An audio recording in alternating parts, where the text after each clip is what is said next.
Hello. I just had oral surgery.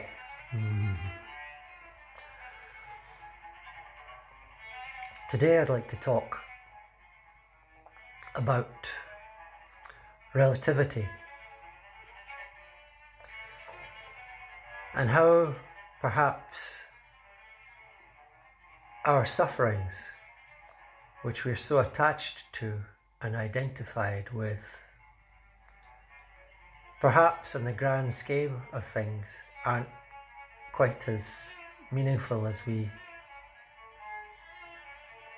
believe them to be.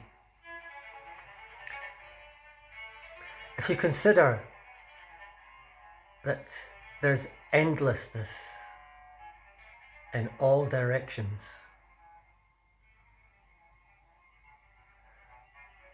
and that we on this planet, this little blue dot hanging in space, which is like one grain of sand on one beach amongst thousands of beaches on this planet alone, and with perhaps countless planets in all directions, perhaps with many more beaches on them than we have, and with universes being born every moment,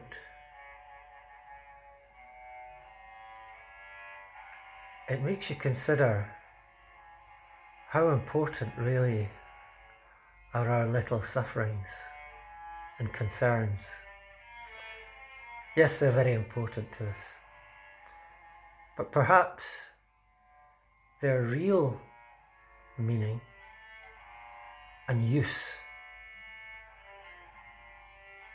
might be to transform them into something higher, into something that can perhaps outlast our physical bodies.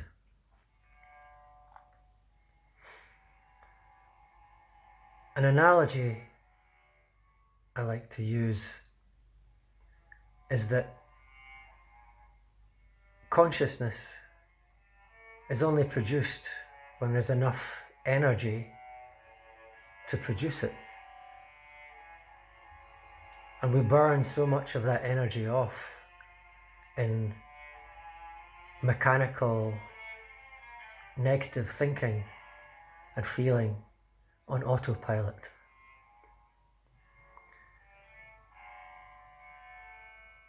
But if you're in a dark room,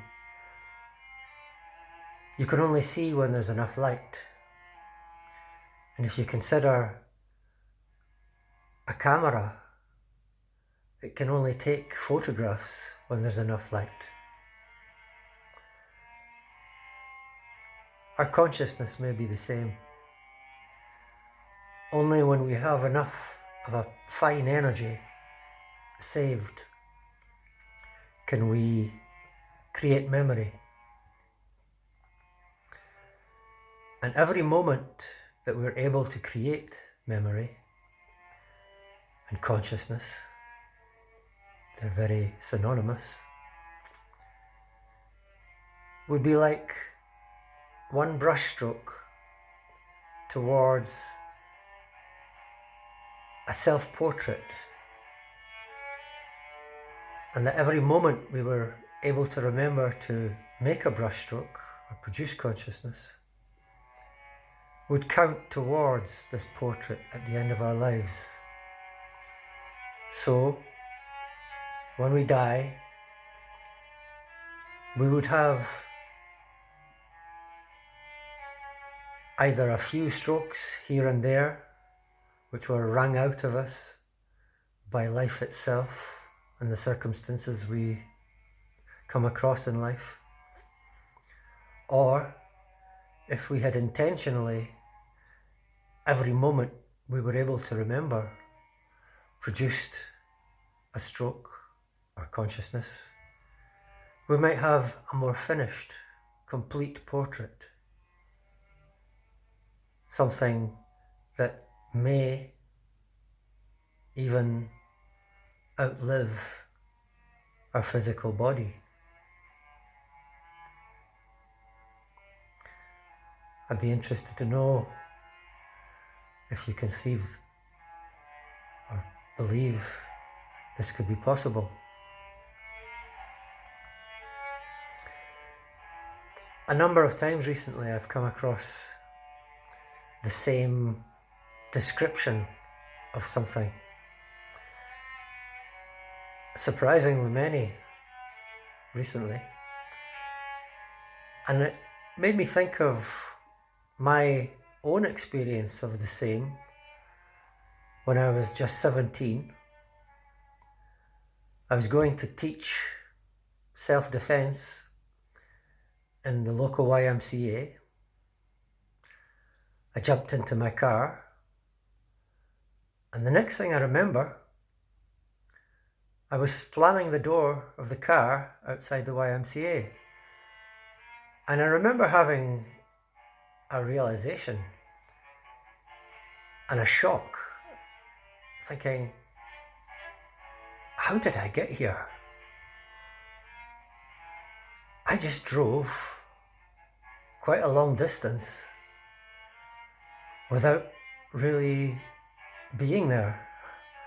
Even then I realized I had been on autopilot all the time. And that's not to say that if anything happened, I wouldn't mechanically react and brake and stop and avoid whatever. But it was a powerful realization and went towards my trying to understand how such things could happen. Many years later, when I had studied more, I came across a story of some soldiers who were sitting in a trench during the war. Could be any war. But one of them had had some blueberry pie sent to him by his family.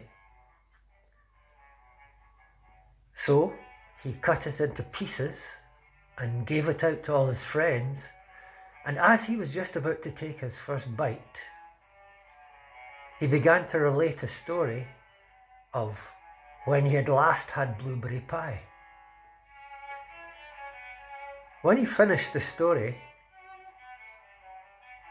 his blueberry pie was gone. And he looked accusingly at all his friends and said, "Did you eat my blueberry pie?" And they said, No, you ate it as you were telling the story. So he hadn't really savoured it or tasted it.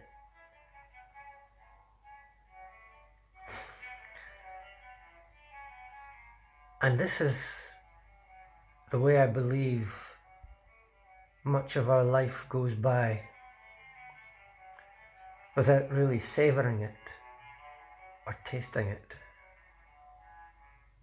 Being on autopilot and not fully aware, present to these things, meeting them accompanied by ourselves.